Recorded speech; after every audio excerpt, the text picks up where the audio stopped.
I'm Holly Hansen from Zoo Animal. This is about the Minnesota Beatle? I'm talking about. I'm here to talk about it. Thank you. Simple stuff. Okay. I'm Holly Hansen from Zoo Animal. I'm here to talk about the Minnesota Beatles Project. All I want is I dig a pony.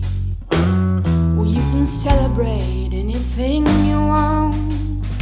Yes, you can celebrate. All right, so if you were to say that a Beatles haircut, one of the Beatles haircuts, most closely approximates your take on the track that you did, Dig a Pony, which would it be and why?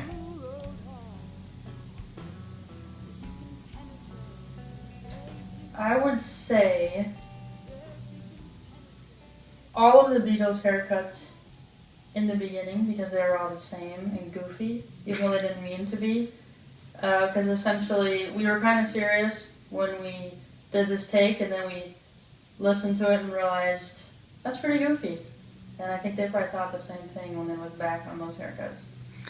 But it has that nice creative openness that says, you know, this is a fresh take, we don't really care, and then after the fact it looks like something good kind of thing? Yeah, I mean, Nice. It's not like it was it's not like when you look back at people's haircuts in the 70s and you think it was a mistake. Nice. Do you dig a pony? I do dig a very specific pony at the Android Motel in Superior, Wisconsin. It's the kind of pony that you can put a quarter into and you can ride it. And I think that's probably the pony I dig the most, if not the only one, actually. So, what would you say, what kinds of horses do you think influenced your song choice and performance of Dig a Pony? Oh, most definitely wild horses on Mount Cotopaxi in Ecuador. That's probably most definitely the horses that influenced it for sure. And that was definitely at the forefront of your consciousness as you were tracking that. Yes, most definitely. Yeah. So what do you think was going through their minds as they were writing the lyrics to this tune? Because there's a lot of speculation about the lyrics on this one, right? So what does it mean to dig a pony in your mind, and then maybe in theirs? I think that what they were thinking about was how can we get people to speculate what a song's about, and then they wrote lyrics accordingly. That's legit. Sounds pretty good. So if you dig a pony, do you dig a Beatle? And if so, which one?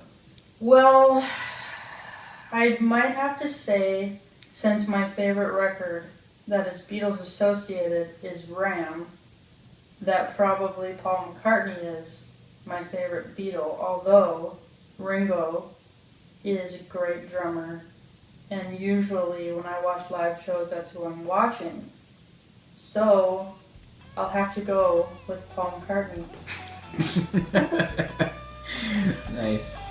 Do you care if the Beatles approve of which pony influenced your track? Not one bit, no.